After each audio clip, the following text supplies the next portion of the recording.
Assalamualaikum warahmatullahi wabarakatuh. Salam persaudaraan. Pencaksilat adalah olahraga bela diri yang memiliki nilai tradisional khas dari Indonesia. Pencaksilat tak hanya dikenal dari segi keindahan gerakannya, namun pencaksilat juga dikenal dari filosofi keindahan di setiap gerakannya. Tak bisa dipungkiri jika hampir setiap daerah memiliki seni pencaksilat lengkap dengan perguruan silat yang cukup beragam. Bahkan ada juga yang sudah memiliki cabang maupun peserta dari luar negeri. Hal ini juga menunjukkan jika pencaksilat tak hanya dikenal dalam negeri saja namun sudah masuk ke kancah internasional. Di Indonesia sendiri, ada beberapa perguruan pencaksilat terbesar. Berikut ini daftar 8 perguruan pencaksilat terbesar di Indonesia, yang kami rangkum dari berbagai sumber. Number 1. Persaudaraan Setia Hati Ternate menjadi organisasi pencaksilat terbesar di Indonesia. Padepokan Setia Hati Ternate berpusat di Kota Madiun. PSHT berdiri pada tahun 1922 oleh Bapak Harjo Utomo yang merupakan seorang pahlawan perintis kemerdekaan. Saat ini, Persaudaraan Setia Hati Ternate sudah memiliki cabang sebanyak 359 kabupaten atau kota di seluruh Indonesia. Bahkan, saat ini Setia Hati Ternate juga sudah membuka cabang di beberapa negara luar negeri yang disebut cabang khusus dan tercatat sampai tahun 2023 punya 29 cabang khusus luar negeri. Misalnya seperti cabang Setia Hati Ternate yang ada di Belanda, Rusia, Malaysia, Timor Leste, Hong Kong, Korea Selatan, Jepang, Belgia, Mesir, Arab Saudi, hingga Prancis. Karena hal tersebutlah menjadikan Persaudaraan Setia Hati Ternate sebagai salah satu perguruan pencaksilat terbesar di Indonesia. Number 2.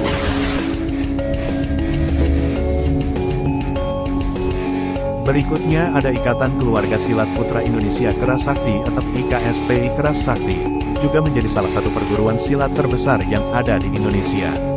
Perguruan IKSPI Keras Sakti berpusat di Desa Buduran, Kabupaten Madiun. Didirikan pada tahun 1980 oleh Bapak R. Totong Kimdarto.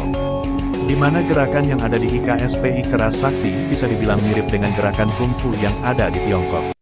IKSPI Keras Sakti juga biasanya akan melakukan pengesahan dalam kurun waktu setiap 4 bulan sekali.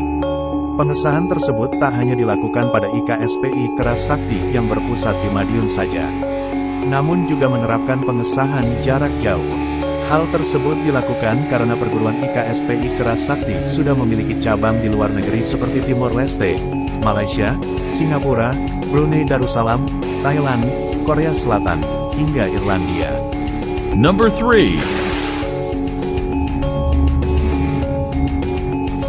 Perguruan pencaksilat terbesar yang berikutnya bernama Persaudaraan Setia Hati Winomo Tunas Muda dan berpusat di Kota Madiun. Didirikan oleh Bapak Raden Jimat Hendro Suwarno. Menariknya Madiun ternyata memiliki 3 perguruan pencaksilat terbesar di Indonesia, di mana 2 diantaranya sudah dijelaskan pada poin sebelumnya. Sejarah menyatakan jika pernah terjadi konflik cukup panjang antara ketiga perguruan silat tersebut. Meski begitu, kegiatan perguruan pencaksilat tersebut juga memiliki cabang di luar negeri. Persaudaraan Setia Hati Winomo Tunas Muda juga memiliki cabang di negara Eropa seperti Prancis dan Belanda. Number 4. Pagar Nusa atau yang memiliki nama resmi Ikatan Pencaksilat Nahdlatul Ulama, IPSNU. Pagar Nusa juga menjadi salah satu perguruan pencaksilat terbesar di Indonesia. Perguruan Pagar Nusa sendiri awal berdirinya adalah pada tanggal 3 Januari tahun 1986 oleh Kiai Haji Abdullah Maksum Jauhari di Kediri, Jawa Timur. Latar belakang berdirinya perguruan Pagar Nusa karena turunnya ilmu bela diri pencaksilat khususnya yang ada di pesantren kala itu. Perguruan Pagar Nusa memadukan unsur seni bela diri dengan akidah Islam. Saat ini, perguruan Pagar Nusa memiliki cabang khusus di negara Malaysia. Bahkan, tak sampai di situ saja, Pagar Nusa mampu melebarkan sayapnya hingga memiliki cabang di beberapa negara lainnya seperti Azerbaijan, Austria, Tunisia, Maroko, Mesir, Swiss, dan lainnya.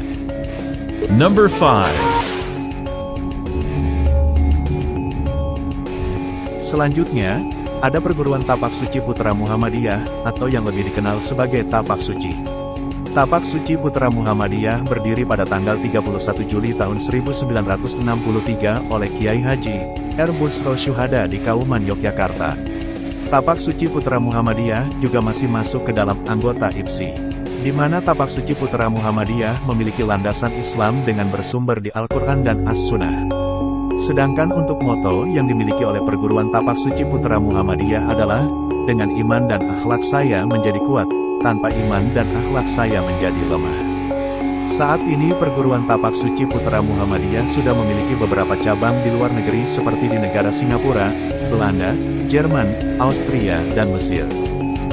Number 6. Merpati Putih adalah perguruan seni bela diri dengan tangan kosong. Aliran Merpati Putih sudah dikenal masyarakat sejak tahun 1950.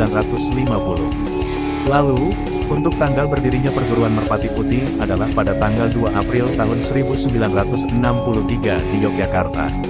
Seiring berjalannya waktu, perguruan Merpati Putih berkembang hingga memiliki cabang di luar negeri. Beberapa negara yang menjadi cabang perguruan Merpati Putih, seperti Belanda, Amerika Serikat, Filipina, dan Jepang. Selain itu, perguruan Merpati Putih juga mengalami perkembangan cukup pesat di daerah Papua, khususnya Mimika. Number 7.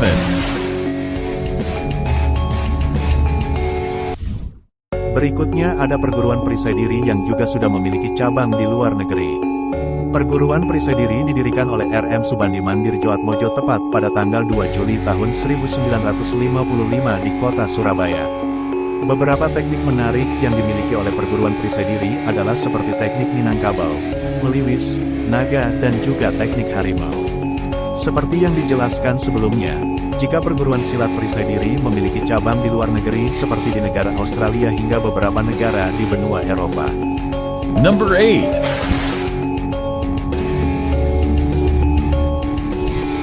Pencak Organisasi atau PO, juga menjadi salah satu perguruan pencak silat terbesar di Indonesia.